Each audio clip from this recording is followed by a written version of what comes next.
Olá, então vamos começar o nosso Papo Escritas Ninja de hoje com o Roger Mello, literatura infantil e narrativas visuais. Vamos lá, fixar o comentário. Esse tema super legal. O Brasil é cheio de escritoras e escritores de literatura infantil e infanto-juvenil. Olha aí, chegando aqui. Dos maiores é o querido Roger Mello, que já está entrando aqui na nossa conversa de hoje. Papo Escritas Ninja. Olá! E aí, tudo bem? E aí, tudo bem? Eu sou meio ruim ainda, mas acho que consegui, né? Conseguiu, ué. Estamos aqui. Deu certo. Fantástico. Poxa, eu estava tão ansioso, estou tão Ah, emocionado de falar com você, Jefferson, no Mídia Ninja, nos Escritas Ninja. Sou fã, cara. que maravilha! Olha, a recíproca é verdadeira. Fã, admirador, né? E é super legal estar contigo aqui para a gente trocar essa ideia sobre literatura infantil, mas também sobre narrativas visuais, né? Perfeito. Bom, o Roger Mello nasceu em Brasília. Eu vou fazer um pulo. Nasceu em Brasília e ganhou o Hans Christian Andersen, o prêmio considerado o Nobel da literatura infantil, né, em 2014. E a nossa conversa hoje, então, já vai começar, né, sobre, né, a tua infância, a tua relação com a literatura, a tua relação com o desenho, né, como é que foi isso, como é que foi entrando, né, na tua vida essa relação com a literatura e a relação com a ilustração, com o desenho. Podemos ir por aí? Podemos, com a maior alegria, Jefferson. Bom, Brasília é uma. Eu sempre falo que Brasília é um projeto de país, né? É um projeto de Brasil. Uhum, Apesar disso aqui não ser uma terra incógnita, há 10 mil anos as pessoas do Planalto estavam por aí, deixando vestígios, escrevendo nas rochas, gravando as rochas, como em Bisnau, perto ali da uhum, onde nasce o rio Urucuia, que é o rio de Guimarães Rosa.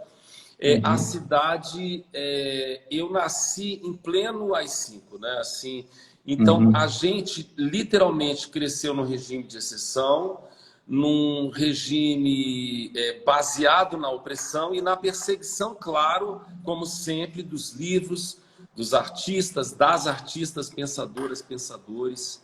aham, Então a gente cresceu entendendo que o livro era um objeto poderoso pelo risco que ele causava às pessoas, né? uhum, As pessoas morriam por ter determinados livros proibidos, né? uhum, Ao mesmo tempo, o contexto da cidade, que é criada por pensadoras e pensadores do Brasil inteiro, Maria Martins é uma artista que se fala pouco dela, ela ainda pouco, pelo tamanho que ela tem. uhum, Claro, Niemeyer se fala muito, Lúcio Costa, Samuel Ravet, o próprio Atos, Burle Marx, pessoas que de muitas maneiras escreviam a arte, e toda a arte é subversão, nas uhum. paredes, na conformação urbana da cidade. Sim. E eu acho tudo isso incrível, porque quando você aposta na subversão da arte, você aposta na criança, né? Criança é aquela que cria. Uhum, Infante é uhum. aquele que não tem direito à fala, mas criança é aquela que cria. Pois é, e Brasília, né, já tem uma educação para o olhar, assim, né, estético, não é? Não só do ponto de vista da arquitetura, mas, né, do verde, né, de tudo isso que tu mencionou aqui. E é muito interessante, a gente lá na jornada literária, né, do Distrito Federal, que é um evento super bacana que a gente participa, Maravilhoso. né, Somos Roger? fãs, né? Pois é, somos fãs, né, enfim, uma ação super bacana, fora do plano piloto, né? E tu falava exatamente isso, a questão de que, olha, Brasília não tem, né, não é dos anos 60, dos anos, né, ele tem 10 mil anos de gente por aqui e de coisas acontecendo, isso é algo muito legal, né? Agora, assim, tu frequentou aquela escola, a escola que fica na biblioteca, né, na Asa É Sul. a Biblioteca Escola de Criatividade da 104, 304. Ela foi pensada visualmente pelo Lúcio Costa, desenhada, eu gosto da palavra desenhada, e ela foi Aham. desenhada filosoficamente pelo Anísio Teixeira. Agora você olha isso, né? Assim, ela é uma escola pequena, é uma escola incrível, um projeto É uma incrível, maravilha, lindo. em que tudo é uma escola de criatividade. Então, a única coisa, o único, digamos, fator obstrutivo é que não é para copiar. Uhum. Elas sempre diziam isso. Aqui não é o lugar de copiar. Tudo bem copiar, mas aqui é um espaço de criatividade em que o livro vai estar sempre presente em algum dos processos. E Uhum. ali a gente propunha, queremos trabalhar com teatro, e Uhum. todas as participantes, os participantes se envolviam, se envolvem ainda, e o trabalho da criança é tão respeitado que tá lá até hoje no acervo. Claro. É, Em que é medida assim, incrível. essa biblioteca, né, te abriu para o mundo né, da literatura e também, né, da criação visual, né? Olha, essa é uma biblioteca modelo para o mundo todo. Quando eu trago alguém, muita gente de fora do Brasil, a Patsi Aldana, a Junko Uhum. Yokota, a Patsi Aldana da Fundação International Board of Books for Young People, a Junko, a atual presidente do júri do Hans Christian Andersen, pessoas Uhum. do Brasil, do mundo todo, o pessoal do Japão, eu trago aqui para conhecer essa possibilidade. É uma invenção do Uhum. Brasil, né? E que tem como módulo, digamos, tem como projeto piloto, plano piloto, essa biblioteca. Uhum. Era para ter uma em cada uma das quadras, ou duas quadras, né? E Sim, ela corre o risco de desaparecer, de se transformar numa outra coisa que não esse projeto, quando ela deveria ser tombada mesmo claro. pelo conceito, que é único. Agora, a importância da biblioteca pública, né, Roger? A importância de ter esses lugares que são pontos de entrada, né, para o livro, para a leitura, para, né, para a ilustração, para a criação, e uma biblioteca viva, né? Como isso faz falta, né? Se a gente tivesse uma rede, né, maior, né, no Brasil, pontos, né, de entrada para esse mundo do livro, da leitura, né? Que diferença poderia fazer, né, para a sociedade brasileira? Né? A diferença é vital, porque às vezes as pessoas falam para mim assim: eu nunca vou ter determinado livro. E eu falo, gente, nem todo livro a gente vai ter. Há Uhum. livros que a gente visitará constantemente em museus, em bibliotecas, e essa história sua com o livro é uma história que vai se firmar. A gente está muito hoje acostumado que as coisas venham muito ao nosso alcance. Antigamente, Uhum. os livros eles não eram feitos em série, né, Jefferson? Às vezes, um Uhum. livro tinha um exemplar, era desenhado à mão, era escrito à mão. Né? Eu Uhum. lembro de ter ido à biblioteca do Congresso, a Diet Library do Japão, e quando eu cheguei lá, foram me apresentar essa biblioteca impressionante, e lá estava um livro que eu sempre sonhei ver. Existem alguns exemplares no Uhum. mundo, é o livro do Aldo Bon, Aves da América, e eu Uhum. acho que existem 200 e poucos livros. O livro foi feito de maneira... Era o maior livro do mundo em tamanho durante um tempo. Uhum. Ele foi feito de maneira que a ave tivesse o tamanho real dela, um para um. Então, desde um Excelente. passarinho pequeno até um flamingo que tem que curvar todo o pescoço para caber. Quando eu cheguei lá, que eu vi que eles tinham o Aves da América, eu falei, eu preciso ver esse livro. Precisaram 4 pessoas para abrir. Então, Uhum. a profissão de bibliotecária, de bibliotecário, ela precisa ser reconhecida na sua importância. É a profissão mais importante do mundo, junto com o professor. professora, até porque se comunicam, né, Jefferson? Claro. Eu sou vice-presidente do Instituto Quindim, lá em Caxias, Então, você sabe disso. Você claro. foi diretor do livro Leitura, Literatura e Bibliotecas, do Ministério da Cultura, né? Que é maravilhoso. Eu conheci você aí, um grande artista, mas um artista preocupado com a leitura cidadã. Aprendi Sim. já ali a te admirar muito, te admirar como artista também. Depois o Volney, que é o diretor do Instituto Quindim, ele entrou no E seu foi lugar, diretor também, né? mas toda a admiração que ele tinha e tem por você, vocês dois são do Sul, fazem um trabalho pioneiro, e é isso, a biblioteca ela nunca pode ser substituída Claro. pelos outros equipamentos que são tão importantes quanto, né? O Brasil é um país de cadeia do livro. Sem a pessoa que entrega o livro, atravessando o Igarapé, para Uhum. chegar a um Ribeirinho, não tem livro, não tem encontro livro-leitora, né, leitor? Claro. Tem que ter jegue livro, canoa com livro, tem que ter, Isso, não é? Borracharia com livro, né? A borracha Lioteca lá em Sabará, não é? maravilhosos. O cemitério, Essas iniciativas todas são sensacionais, né? Isso faz com que. E mexe com uma coisa bem brasileira também, né? Do improviso, né? O brasileiro não só improvisa, tipo, porque necessita, que é uma coisa, mas ele também porque é uma questão cultural, né? Uma questão de invenção, né? e a literatura se faz aí, né? Eu lembro do Ziraldo falando de uma professora, o paixão do Ziraldo pelas professoras especificamente, mas eu lembro dele falando de uma professora que dava aula debaixo de um engazeiro, na beira de um rio. Quer dizer, Uhum. a matéria da literatura ela é invisível. A gente sabe disso, a gente sabe por Claro. Shakespeare, a gente sabe por Enredo Ana, a primeira pessoa a assinar um livro na história Uhum. foi uma Uhum. mulher do Oriente. Oriente, não, né? Esse é um termo um pouco reducente. Ela foi uma mulher da Mesopotâmia, né? Uhum. Então, por exemplo, nesse caso, Mariana ilustrou, a Companhia das Letras topou, editou e eu escrevi um livro sobre essa primeira mulher escritora.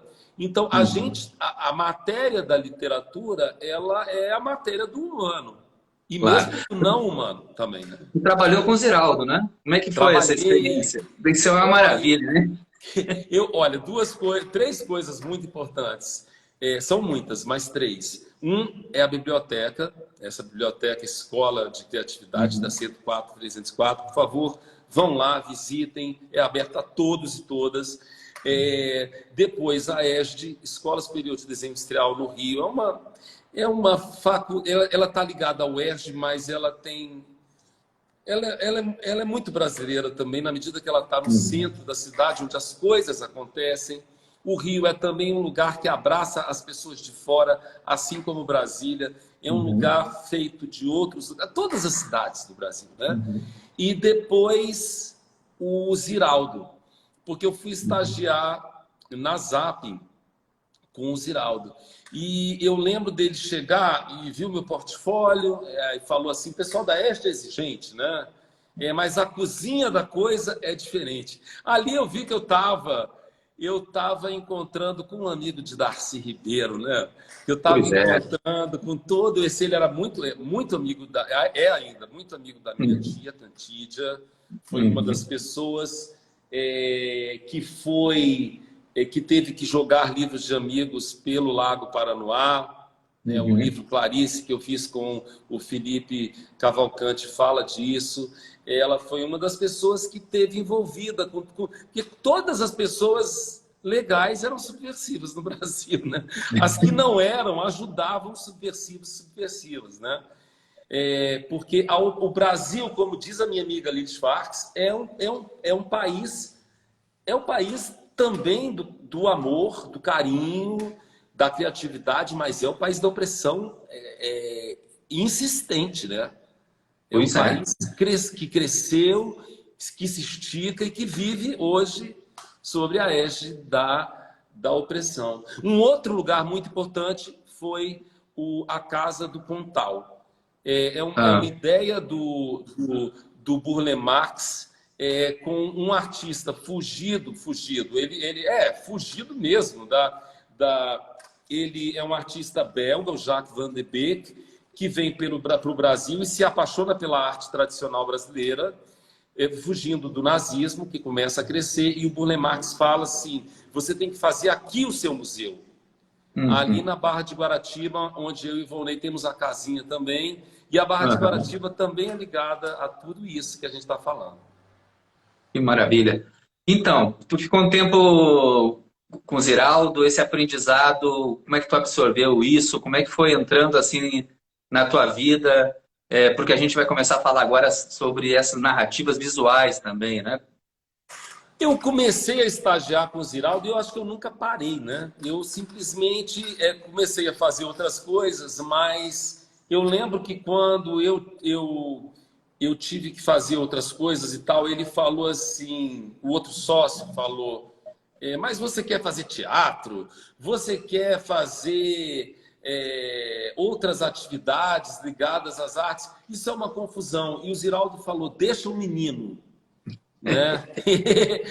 E ficou claro que a mesma pessoa que falou que a cozinha é diferente, porque quando o Ziraldo fala que a cozinha é diferente, eu entendo a partir dali, eu digo que estou estagiando com ele até hoje, até antes mesmo, que eu já era apaixonado pelo trabalho de Ziraldo, e eu acho que ele estava falando que a arte é ofício, que a arte é trabalho, que a arte é cozinhar, a arte é errar e fazer. A arte nunca é um dom, uma coisa que te é dada, um talento que você vira escravo do talento. A arte é isso, a arte é errar e ela está mais no erro do que no acerto. Maravilhoso, né? Assim, o Ziraldo, e ele é uma pessoa muito generosa. Enquanto ele está desenhando, ele está dando aula.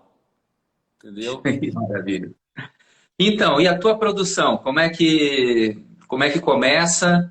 O que entrou, o que veio primeiro aí, né? O escritor ou o ilustrador? Ou tudo meio junto? Na época que eu fui mostrar portfólio, naquela época eu já te mostrava portfólio, as pessoas queriam ver mais o portfólio de ilustração. Porque eu posso dizer isso, até a chegada da Companhia das Letras, não se investia muito em escritoras e escritores modernos, jovens, contemporâneos. Né? Se fazia muito os grandes, os clássicos, as grandes e tal. E então a gente era mais convidado para ilustrar do que para escrever ou para ter um projeto conjunto. Eu lembro das pessoas falarem, é difícil fazer as duas coisas ao mesmo tempo. Mas como eu cresci em Brasília, uma terra da palavra imagem, eu acho que a gente é meio decodificador de imagens. E a imagem tem uma função de partitura, de cartografia narrativa também. Mas o livro é um objeto híbrido, né? É um objeto impuro, né, Jefferson? Então, o quadrinho também eu fazia e tal, mas eu sentia que as pessoas queriam a ilustração. Eu deixava os outros projetos, né? E aí fui ali e aqui apresentando um outro projeto. Eu lembro, por exemplo, que quando eu voltei de uma ida a essa casa do Pontal, eu fiquei muito impressionado com uma carranca que eu tinha visto do mestre Guarani. E me lembrei de uma exposição que eu vi quando criança na W3, de carranqueiras e carranqueiros, artífices que fazem carrancas, e fiquei muito impressionado com aquilo. E aí veio Maria Teresa, que foi um livro que eu já tinha feito antes outros livros assim. Então ele era ilustrado e escrito por mim. A Regina Lemos, da editora Agir, quis ver a boneca. Eu pedi para o Ziraldo escrever a quarta de capa. E ela falou, para onde você vai agora? Eu vou para a casa do Ziraldo, pedi para ele escrever uma quarta de capa. De quê? Do livro que eu fiz. Deixa eu ver. A boneca, né? E ela falou, olha, independente de qualquer coisa, eu quero editar. Então, a gente aprende a amar também editoras e editores, né? Claro. Iris Schwartz, a Regina Lemos, Helena Rodarte, Lúcia Jurema. Olha, se citar, vai ficar faltando, que é muita gente. O Jefferson, uma pessoa fantástica, a Dulce, a Ju, que agora é editora da Global, a Mel Brits da companhia, a Júlia Schwartz. E eu conheci, cara, o Enio da Silveira. Eu conheci o Olha Enio da aí, Silveira, a Vatinha. Poxa, o cara que salvou muita gente, né? Assim, um ícone, né? é incrível Um como símbolo do... você ele é um monstro sagrado, né, da literatura do Brasil. O cara É. topou, o próprio seu Luiz também, da Uhum. Global, ele protegeu, ele acobertar mesmo, dar guarida, dar esconderijo a Sim. pessoas perseguidas e perseguidos na época, né? A história da civilização brasileira é muito linda, muito ligada, né, a essa resistência. Agora, assim, Roger, o teu interesse, a tua pesquisa sobre as coisas brasileiras, o design brasileiro, o desenho, enfim, né, popular, né, esse teu olhar para esse Brasil, né? Enfim, eu queria que tu falasse um pouco, eu sei que tu é apaixonado por essa, né, por esse Eu Brasil, esse sou interior, né? Esse apaixonado. interior que é a riqueza do Brasil, né? Eu sou apaixonado. Eu acho que o Brasil, eu tenho certeza que o Brasil é também o país do esporte, do futebol, da música, da literatura, indubitavelmente é. Mas é o país da narrativa visual também, né? É Então, impressionante como a gente viaja e a gente encontra portais assim nas patimbandas da Ana Mariani, nas referências nas próprias carrancas do Rio São Francisco, nessa dita arte popular que para mim essa não é uma boa nomenclatura. A gente tem o nome das uhum, pessoas: Noemi, Zanhô Caboclo, Vitalino, uhum, Ana das Carrancas. Essas pessoas, elas são incríveis, elas têm nome. A gente tem toda a arte ancestral dos povos, né? Os ticuna, a ilustração, a imagem pixelizada dos Wai-Wai, não tem fim. E eu acho que uhum. se estuda pouco. Eu acho que Então, eu acho engraçado quando as pessoas falam assim, mas Roger, eu não sei trabalhar com a imagem. uhum. E é engraçado isso. Eu falo assim, mas será que você acha que eu sei também? A relação com a arte é uma relação de aproximação e é uma relação dialógica. Agora, Sim. todo mundo se manifesta visualmente, né? Uhum, Fulana misturou essa cor com aquela, não combina. Ou uhum, então, fulano é ousado, pintou a casa de tal cor. uhum. Essa cor aí é cafona. Eu lembro que eu pintei a casa, a nossa casa lá de Guaratiba, eu pintei uma vez de verde, vermelho e amarelo, e o Luciano, que estava pintando a casa, mora em Guaratiba também, falou assim: a casa é branca, vai ter o portal vermelho e amarelo. Sei, que nem casa de boneca. Uhum. E a gente morreu de rir, porque, na verdade, a nossa relação com a visualidade, muitas vezes a gente confunde, porque eu acho que até as religiões são um pouco iconofóbicas, né?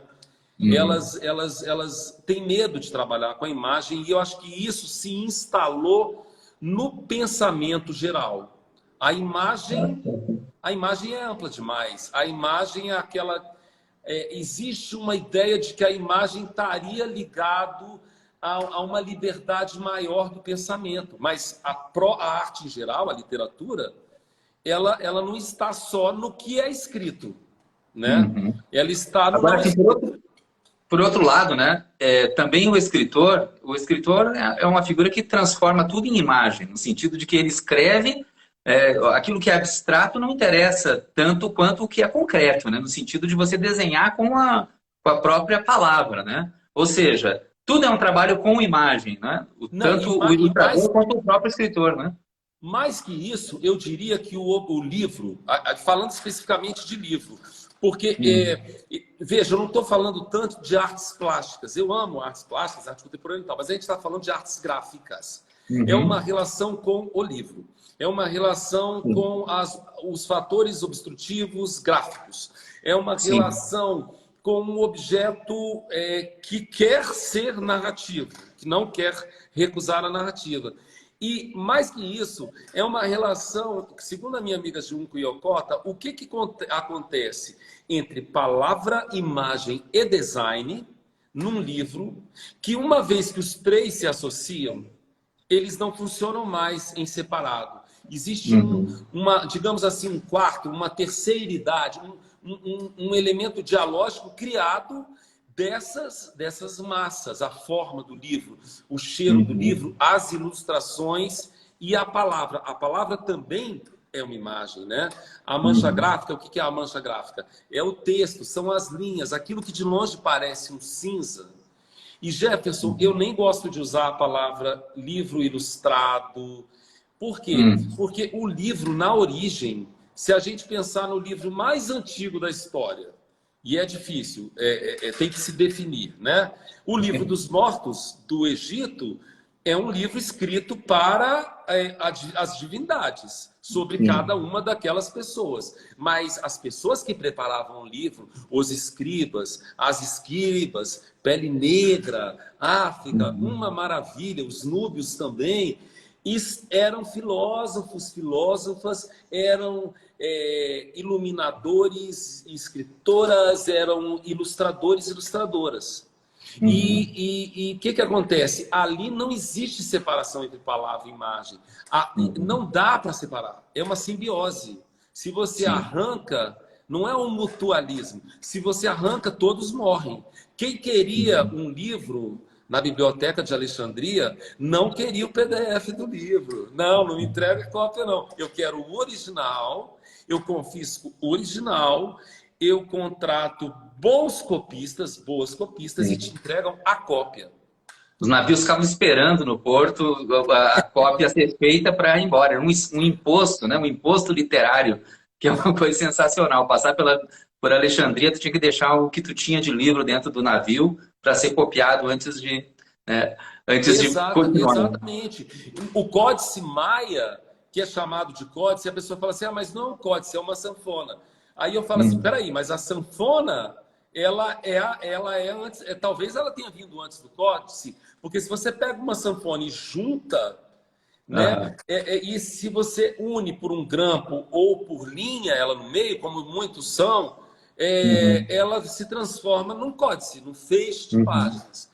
E Sim. olha que maravilha que são os códices maias. Ali Uhum. também a escritura, que é híbrida entre palavra e imagem, mas você sabe quando está escrito e você sabe quando está ilustrado, e o design que também está ali presente, ele não se separa, né? Claro. Aquilo faz parte de um todo e volta para aquela nossa ideia de antes. Eu preciso ir à biblioteca para ver o Códice Maia. Quem Uhum. dera que os códices maias retornassem ao México. Então, Uhum. espalhar, tem em Dresden, tem espalhado por aí, né? O manto tupinambá do Brasil, sei lá onde está. Mas o que acontece é que a gente precisa se deslocar Uhum. também, né? Nessa época o livro não era, o livro ainda não era objeto comercial, né, Jefferson? Hoje em dia é Uhum. interessante também fazer essa distinção, porque quem sustenta toda a cadeia do livro é o próprio leitor e a própria leitora, né? Pois é. Quando ele passa a se transformar num objeto comercial. Então a gente pode realmente dizer que o livro é livre. Eu amo Uhum. as artes visuais, mas muitas das artes visuais são ligadas ainda ao mecenato, ao mercado. A Uhum. literatura, nesse sentido, ela é mais ninja. Mais ninja. Olha só, falar em ninja, na semana passada a gente conversou aqui com o nosso Papo Escritas Ninja com o Daniel Munduruku e Massa.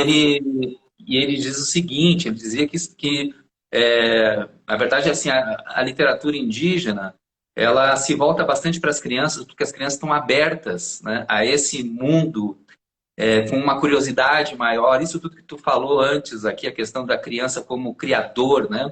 A questão da criatividade, ou seja, tem uma atenção, né? Para o mundo diferente do adulto, porque o adulto está meio que formatado, né? Já nesse, né? Como é que tu vê a relação dessas narrativas visuais, como tu está né? E a relação do leitor. Tu está falando do leitor, eu estou pensando nesse leitor, por exemplo, de literatura infantil, infanto-juvenil, né? Eu sei que extrapola isso, mas eu quero concentrar nesse público, que eu acho que é um público muito importante, né, para uma formação de uma sociedade leitora, né? Eu acho que começar na infância e ter todos esses estímulos, né, visuais e estímulos das palavras, isso é fundamental, né, para uma geração assim de leitores, né? Olha, o Brasil, ele tem um time de escritoras, escritores e de ilustradores, ilustradores de top, top, top, top. E o que que acontece? Quando você escreve um livro e ele é para criança, ele é para criança também. É Claro. difícil que um adulto não vá gostar de um livro muito... Olha, eu estava falando ontem com a Anabela e com a Cris sobre um livro fantástico, que é uma parceria do Marcel Sotomayor e da Mariana Massarani, chamado Nós os ETs. Esse livro é para criança. Gente, mas eu recomendo para todo, que não tem quem não se amarre nesse livro. Não tem adulto que não se amarre no Passeio da Rosinha, nos livros da Ana Maria Machado, Ricardo Azevedo, da Marina Colasanti, Ziraldo, Bartolomeu. É gente, não tem como. É muito alto nível. Né? Lígia Eu Bojunga. amo um livro chamado Odalisque e o Elefante, da Pauline Olfen. Eu estou deixando de citar um monte, mas é porque está me vindo agora esses aqui na cabeça. Claro. É tudo muito alto nível. Quem lê a Odalisque e o Elefante está preparado para ler qualquer coisa. Sai dali para ler o mundo como vontade de representação, Wittgenstein. Sai para ler tudo. Gente, é muito bom, entendeu? E ainda mostra a relação incrível que a Pauline Olfen tem com a canção brasileira, porque é uma coisa também que característica, a música popular, que é característica, gente, lá desde, eu quero citar o Assis Valente, que escrevia músicas para mulheres, né? Vestiu uma camisa listrada e saiu por aí, em vez de tomar chá com... Meu Moreno fez bobagem, ele estava falando como uma mulher, o tempo todo, a vida do Assis Valente, negro, desenhista de moda, ilustrador, nasceu literalmente naquela cena de imigrantes do interior da Bahia, foi vendido como escravo quando era criança, e é o compositor mais gravado por Carmen Miranda, fez recenseamento, né? Um monstro, uma coisa maravilhosa. Então, perceber que tá também aí, assim como tá debaixo do pé de Ingá, e você falou de Sim. uma coisa muito importante, citou meu querido amigo Daniel Munduruku, e toda essa maravilha, tem uma galera maravilhosa, né? Escritoras, escritores indígenas, e tem uma coisa, olha, tem um livro que chama, e aí o tempo todo a gente está falando de escrita, ou de leitura visual e verbal. Para mim, eu acho que não vai ter separação, a gente meio que já falou disso, né?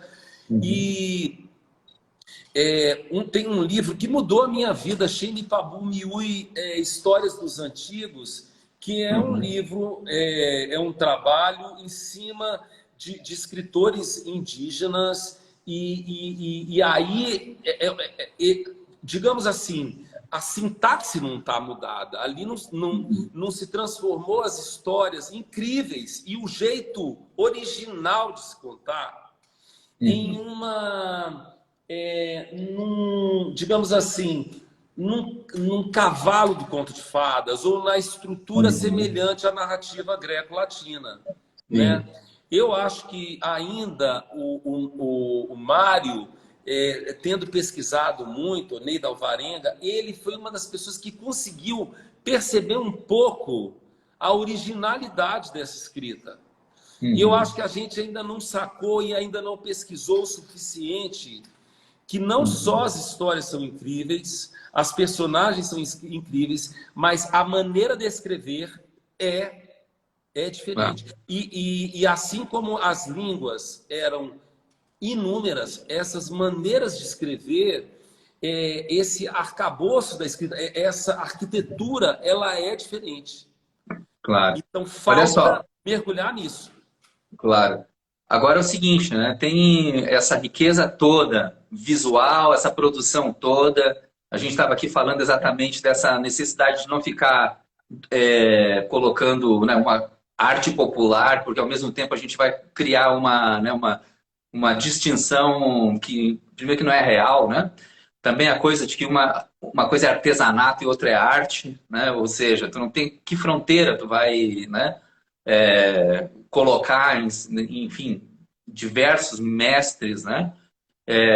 Ou seja, nós temos muito o que aprender, né, com essa diversidade, né, diversidade cultural brasileira, essa diversidade de imagens, essa diversidade gráfica também, né, é uma riqueza muito grande. E acho que tu conseguiu trabalhar muito bem isso, né, e teve um reconhecimento, está tendo um reconhecimento internacional, né, e aí nós chegamos em 2014 o prêmio Hans Christian Andersen, né? Fala um pouco sobre isso, né, a importância desse reconhecimento internacional, né, para ti e para o desenho brasileiro e para a literatura infantil brasileira também, etc.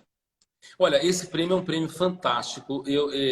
O International Board on Books for Young People, o IBE, a Fundação Nacional do Livro Infantil e Juvenil, ela é a representante aqui, ela é quem indica as pessoas, né, que vão concorrer. O Brasil já tem é uma coisa completamente inédita. O Brasil tem 3 Hans Christian Andersen. Pois é. Tem a Ana Maria Machado e a Lígia Bojunga como Uhum. escritoras. E a primeira vez que um ilustrador recebe o prêmio Uhum. na América Latina.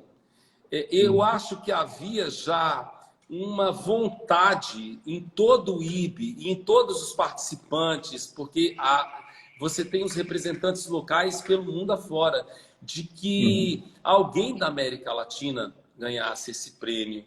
Então, acabou que eu recebi o prêmio, o Brasil recebeu o prêmio, mas ele foi um prêmio comemorado por muita gente. Porque eu acho assim, que assim como eu recebi esse prêmio, o Roger Icasa poderia ter recebido, a Isol poderia ter recebido, ela recebeu o prêmio Alma, o Ivar da Col poderia ter recebido, o Ziraldo, enfim, na verdade, é realmente um prêmio que é um prêmio para todo mundo da América Latina.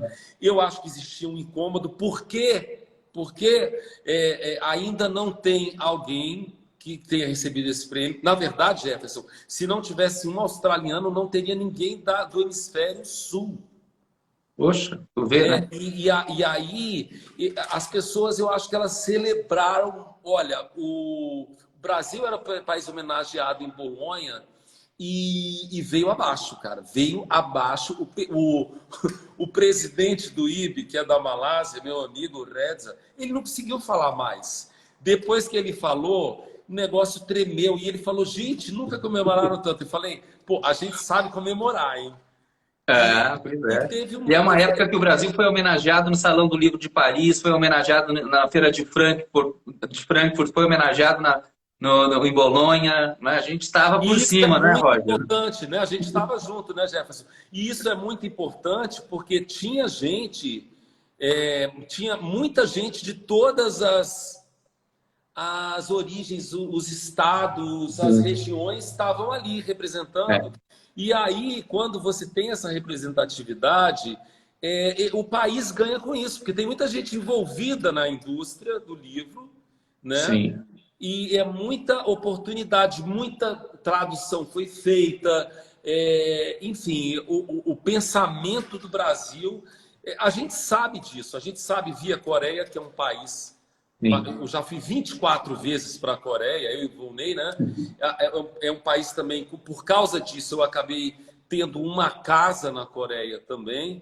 E a gente Ó, vê que é um exemplo. A Coreia estava pior do que o Brasil 50 anos atrás, mas então, investiu em educação, 50% mais do que da receita, né? Além de investir em cultura, a gente conhece, todo mundo conhece a Coreia. A Coreia é menor do que o Japão, mas é, todo mundo sabe o que é a Coreia e conhece a Coreia e ama a Coreia. Por quê? é, é impressionante. Deixa eu te falar uma coisa, né? O Brasil estava por cima, o Brasil hoje está no que está, né? Uma dificuldade grande, né? De se colocar como criador, né? Tanto de literatura quanto de qualquer coisa, né? boicotado também, né, internamente, ou seja, é um momento bem diferente, né? Como é que tu está É, vendo isso, Roger? olha, antigamente o Brasil, de muitas maneiras, a gente. Você falava que era do Brasil e as pessoas já tinham uma empatia e uma vontade de escutar. Fala do Brasil. Fala Claro. das coisas do Brasil, sabendo-se também. Às vezes as pessoas falam assim, ah, mas era um Brasil alegre demais. Não, as pessoas sabiam dos problemas do Brasil e sabiam que todo país tem esses problemas, né? Mas hoje em dia você tem que explicar o que aconteceu com o Brasil, o que está se Claro. passando com o Brasil, né? Tem muito essa coisa de que houve com o Brasil, como é que isso aconteceu, como é que vocês Uhum. chegaram aí? Eu acho que é importante também, Jefferson, né, que assim a gente resolveu ficar no Brasil, né? Mesmo Uhum. com todo esse problema, a gente cresceu no meio do nessa época as canções todas falavam Uhum. de um universo tomado, de um universo opressivo, e as canções eram incríveis, né? Se lembra da fogueira, se lembra dos balões, né? Uhum. Um dia ele vai embora, o Maninha, para nunca mais voltar. Essas músicas prepararam a gente, essas músicas colocaram é, o melhor presente que eu acho que você pode dar para o outro é a coragem, né? Quando Uhum. você chega de noite e canta um acalanto para uma criança, muitas vezes esse acalanto ele é um pouco assustador. Ele está te preparando para a vida através da arte. Está dizendo, eu Uhum. confio em você. A jornada é difícil, mas eu confio em você. Então, Claro. eu acho que a narrativa não essa narrativa que se fala agora, a ficção, Pois a é. arte do Brasil nos preparou para Uhum. isso. Estamos preparados. Somos ninja. Que Estamos, mas maravilha. somos Pacatuba. Vamos dar um exemplo brasileiro. Somos Serigi, um herói brasileiro. Estou tão apaixonado pelo Serigi, o Água de Seris, um indígena que resistiu até o fim contra o Cristóvão de Barros, lá na foz do Rio São Francisco, onde o Rio São Francisco se chamava Opara, no menor estado do Brasil, que é Sergipe. Se esse índio deu conta, ele não aceitou as bugigangas do Cristóvão de Barros. E o Brasil estava sob o jugo dos espanhóis. Não quero as suas Uhum. bugigangas. Então, eu acho que a gente está preparado. E as pessoas continuam querendo saber das histórias do Brasil. Conta para a gente o que Uhum. está acontecendo. É importante Uhum. saber também que a gente, como artista, esse não é uma pretensão, Jefferson, mas a gente está tentando também dar voz para outras pessoas. Eu sempre te Claro. vejo Daniel Munduruku, ele poderia ficar onde ele está e não trazer outras pessoas, né? Eu Uhum. vejo também, quando eu falei dos artistas ditos populares, eu quero dizer o nome da Noemisa, entendeu? Porque é uma maneira de não sepultá-la em vida. Entendeu? Eu Uhum. quero dizer um Neo Cabral, eu quero não sepultar essas pessoas em vida, o nome do velho. Eu quero falar dessas pessoas, porque muitas vezes os movimentos artísticos do Brasil, ditos acadêmicos, eles vão ali, se alimentam daquilo. Tudo bem, fizeram, não prestaram atenção na hora, mas vamos lá, gente, dá tempo. Vamos Claro. dar nomes às pessoas, né? Então Uhum. eu procuro falar, gente, estamos lá. O mundo não está bem também, né? O mundo não está Claro. bem. Vamos lá. O Brasil precisa da gente. Então a gente não viajou para fora nesse momento, não. Eu sou nômade, mas esse é o momento de ficar aqui, né? É. Então, eu queria que tu falasse como é que nasceu o Instituto Quindim, como é que ele funciona, qual é, né, qual é a dele aí para nossa turma aqui entender, né, esse projeto tão bacana. Olha, o Volney é apaixonado por políticas públicas, como você, né? Uhum. Então, ele amou o DLLB, a participação lá, mas o amor dele com as bibliotecas comunitárias e com essa ideia de realmente promover o encontro entre leitora e livro, leitor e livro, sempre foi a coisa mais forte para ele, né? ele tem essa coisa de... na época, a gente falava que o rinoceronte e o doce quindim, né? Monteiro Lobato também, o Mário Quintana era o doce predileto dele, É. mas também o rinoceronte a cara do rinoceronte é a cara da África do Sul, né? É um símbolo de resistência. O rinoceronte africano, o rinoceronte indiano, são 5 espécies ameaçadas. O rinoceronte de Sumatra e Java, esses são os mais ameaçados da Indonésia. Esses lugares, Índia, África, o continente africano, a cidade de Caral, no Peru, são cidades mães, são lugares mães, né? As histórias todas nasceram até mesmo anteriormente à China, que é uma das civilizações mãe também, elas vêm por causa da África, do continente africano. Então, o rinoceronte negro, o rinoceronte branco, né? Um que se alimenta ele tem uma boca em bico, porque ele se alimenta de folhas no alto. O rinoceronte branco se alimenta, ele tem uma boca mais como a da vaca, se alimenta de gramíneas. São animais, símbolo de um continente, da força de um continente. São também animais perissodáctilos, parentes das antas no Brasil. O Brasil e a África estiveram conectados. Então, o Volney falou, vamos fazer, e começou essa biblioteca de 6.000 livros. Ela é uma biblioteca com livros... Tem uma característica que eu acho que é única. Tem livro do mundo todo, literalmente, Irã, Geórgia, Coreia, Peru. É um lugar excelente para que as pessoas façam mergulho também para estudos acadêmicos.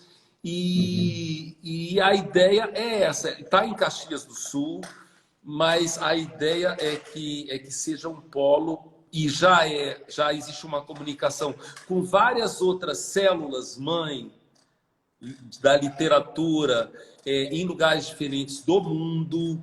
Colômbia, Coreia, Alemanha, França, China, Peru, tudo. A ideia é essa. A ideia é que pessoas amantes do livro, promotoras e promotores de leitura, possam estar em um diálogo mundial, né? O quindim tem essa pretensão mundial. A Emília, o quindim chegou da África falando inglês. Foi ela que deu a fala desaforada, né?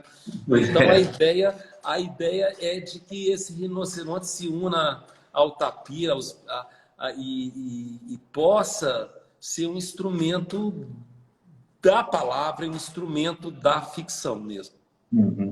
Bom, se o quindim ainda não estará, né, no mundo, já está dando seus passos, que são super legais, eu tenho acompanhado alguma coisa, mas tu já estourou na China, né? Teve uma...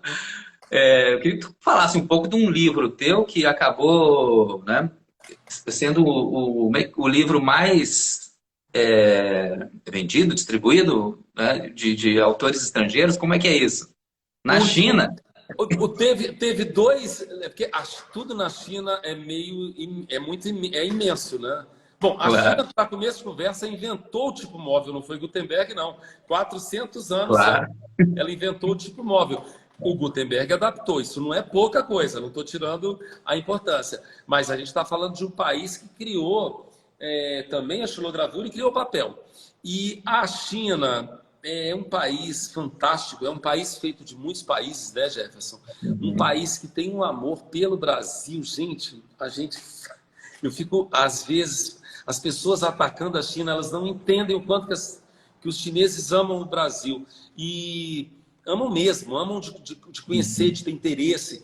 E eu fui convidado pelo Min Zhou-Zhang, que é agora o presidente do IB, mas ele é também cantor da Ópera de Pequim, ele canta a área do Mercador, não é fácil cantar a Ópera de Pequim, e ele teve essa ideia baseado numa pensadora, Ella Letman, que fundou a Biblioteca Internacional de Munique, o IB, ela achava que a única maneira que você tem de promover a paz nesse mundo, ela foi uma vítima, ela de origem judaica, vítima do nazismo, da Segunda Guerra Mundial, era através do conhecimento do outro via personagem.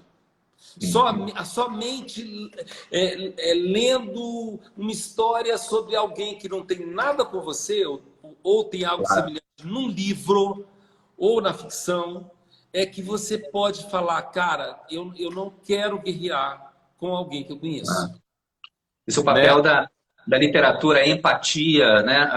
Exatamente. E aí, o que ele fez? Ele falou assim, quero começar com um escritor da China, Chao Wenchuan, fantástico, diretor do Departamento de Literatura e Filosofia. É um pouco como você aí, viu, Jefferson? Da Universidade de Pequim. Mas ele fala que o lugar onde ele faz filosofia não é na filosofia, é no livro infantil, é no livro ilustrado para crianças. E aí eu tentei ilustrar a filosofia do Chao Wenchuan nesse livro A Pena, e depois no livro A Borboleta Limão, que é em todo o oposto a Pena. Acabou se tornando o livro mais caro da China, porque é um livro cheio de facas, ele é um livro feito no papel. Eles inventaram de fazer assim. Acaba que o livro ainda na China não sai tão caro, lá não sai tão caro, mas enfim, eles têm um parque gráfico incrível e profissionais das artes gráficas impressionantes. E aí teve esse prêmio, também o Borboleta Limão ganhou um prêmio, e ele foi, e A Pena foi considerado o livro mais bonito da China. Esse bonito fica é muito interessante, né? Assim, porque na verdade eu acho que é uma ideia também de dizer é bonito porque é China e Brasil, entendeu? Tem isso misturado aí. É bonito porque o brasileiro viu livros da China, sem ter ido à China quando era criança, e se apaixonou pela porcelana.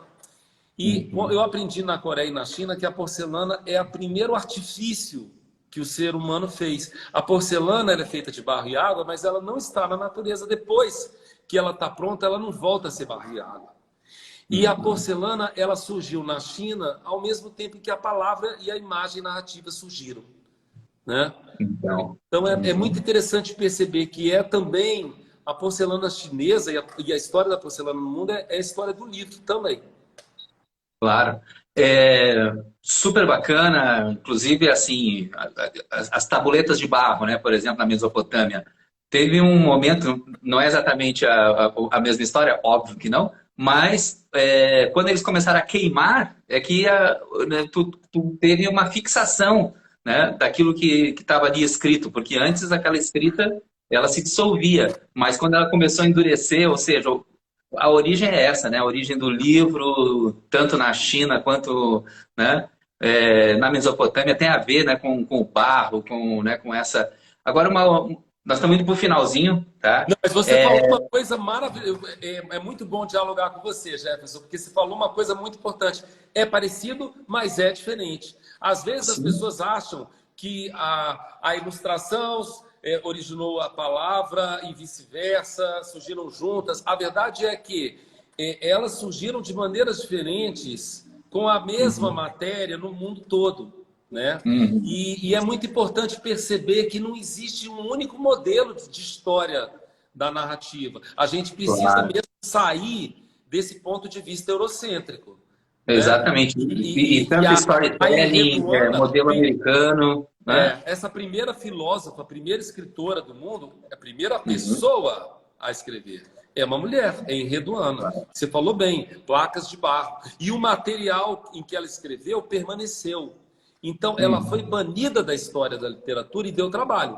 Porque se o material era o barro queimar, que depois de queimar fica mais forte, então está comprovado que foi difícil afastar, porque o barro dura mais que o papel, né? Querido, olha, que maravilha, uma conversa sensacional. E eu maravilhoso.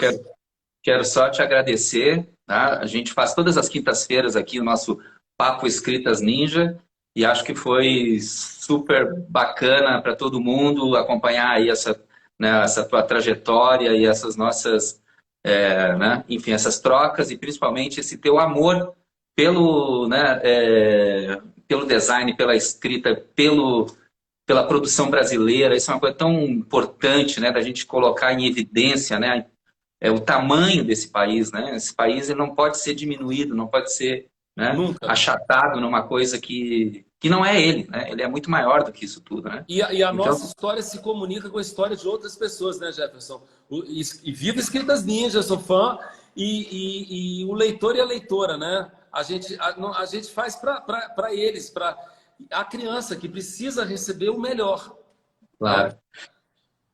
Então, pois é, olha só, gente, super bacana. Sigam lá o Escritas Ninja no nosso Instagram, @Escritas Ninja.